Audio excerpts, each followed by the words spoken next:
So I decided to waste a few minutes on Facebook, and I came across this. Omar Adams sent me this link, and he wrote, "This is not a parody or satire. Dumb people talking about gold. Warning, if you watch this, you'll feel dumber for having watched it."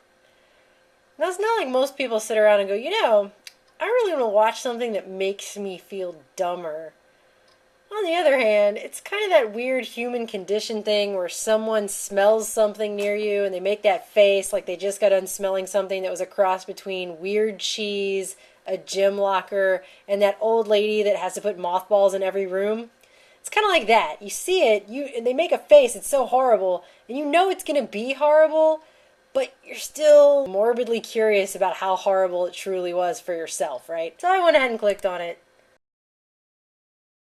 Bridget joins us now. Bridget, overall, how did today compare to yesterday?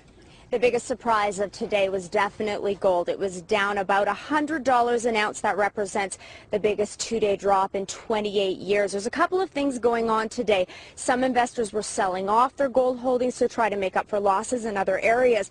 But Todd Hirsch says there's something else happening here, too. Some investors aren't confident that with what gold is backed by, or if it's backed by anything at all. Investors aren't confident that with what gold is backed by, or if it's backed by anything at all, as compared to something like the U.S. dollar.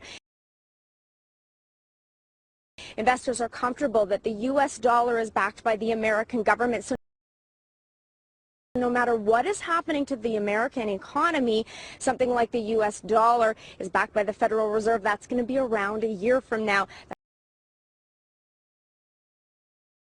That's a much more comfortable investment for them. Thank you, Bridget.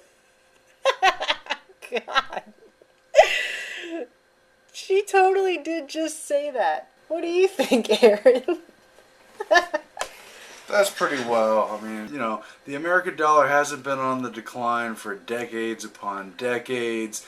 Gold doesn't have intrinsic value. What should we do with the currency system? Let's just reverse all the basic knowledge and Hey!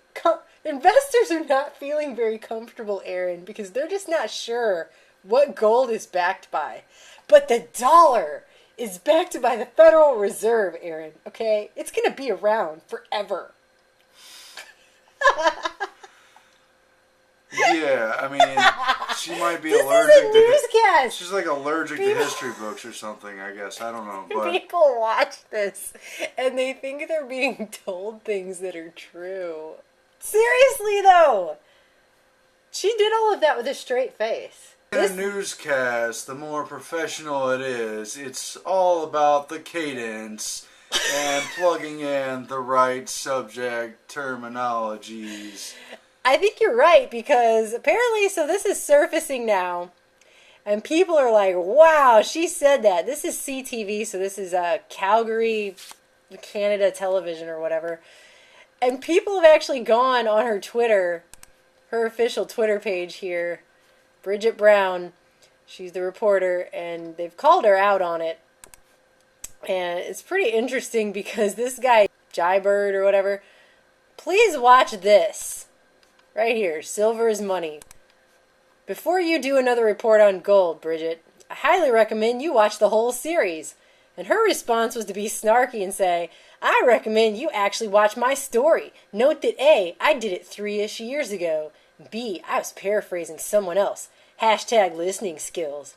Like it doesn't matter how many years ago you did this. This is the kind of thing that when you do it, no one wants to put any credence in anything else you ever say ever again. Ever.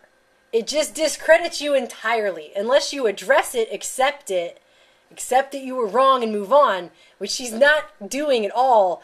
So then he responded with, or not, keep paraphrasing the news, cheers. And then someone else jumped in, Elizabeth Peterson said, trying to deflect, you had no idea what you were talking about by saying you were paraphrasing, doesn't help your case. Then she said, I don't have to deflect anything. If my story is accurate for Canadian viewers and my station stands behind me, which it is, and they did. Well, that's excellent for you and your station, Bridget. Then Elizabeth says, your story's accurate for Canadian viewers. Are you serious? And then Bridget says, yes, you should move here. taxes might chafe you a little, but every single McDonald's has Shamrock Shakes all March long. And then Jybird comes back and says, nice, finally something you know and can report about. Hashtag not gold. It's just bad. So see, it's not her fault, you guys. Her story was totally accurate. She was just paraphrasing. Investors aren't confident that with what gold is backed by, or if it's backed by anything at all. Something like the U.S. dollar is backed by the Federal Reserve. That's going to be around a year from now. That's a much more comfortable investment for them. I don't know what else to say. Oh my god, I just don't know what else to say.